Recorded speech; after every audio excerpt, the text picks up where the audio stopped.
அனைவருக்கும் காலை வணக்கம்.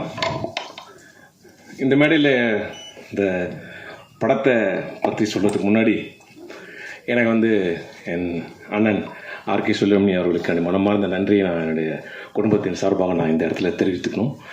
ஏன்னா இதை விட ஒரு சிறந்த மேடை எனக்கு கிடைக்காது. அவர் எங்கே எந்த மேடையில் பார்த்தாலும் நன்றியை சொல்லிவிடுவேன்.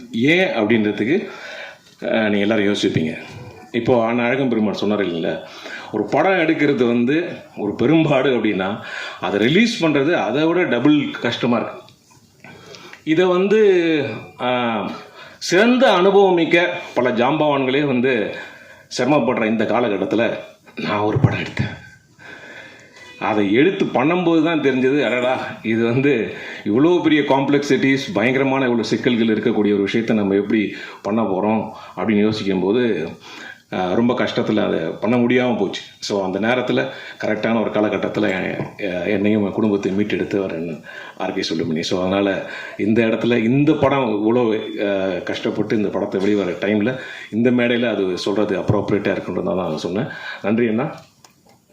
இந்த படம்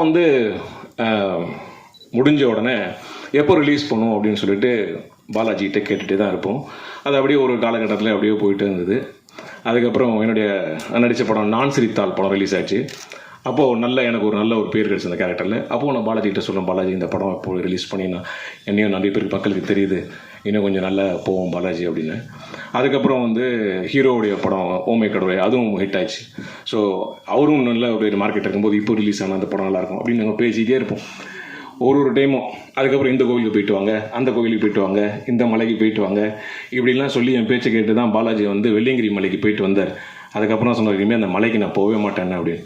ஸோ அதனால் இவ்வளவு காலகட்டங்களில் இவ்வளவு கடினங்களுக்கு பிறகு, இவ்வளோ கஷ்டத்துக்கு பிறகு இந்த படம் ரிலீஸ் ஆகுது அப்படின்னு நினைக்கும்போது பாலாஜிக்காக நாங்கள் எல்லோரும் ரொம்ப சந்தோஷப்படுறோம், ரொம்ப பெருமைப்படுறோம். பாலாஜி ஏன்னா ஒரு ரொமான்ஸ் எல்லாருக்குமே பிடிக்கும், ஃபன்னும் ரொம்ப எல்லாருக்குமே பிடிக்கும். ஸோ என்றைக்குமே ஒரு ஸ்டோரியில் ஒரு ஃபில்ம் பேஸில் ராம்காம் என்றைக்குமே ஒரு பெரிய ஹிட்டான ஒரு கான்செப்ட் எங்கள் அன்பேவாலேருந்து எடுத்திங்கன்னா.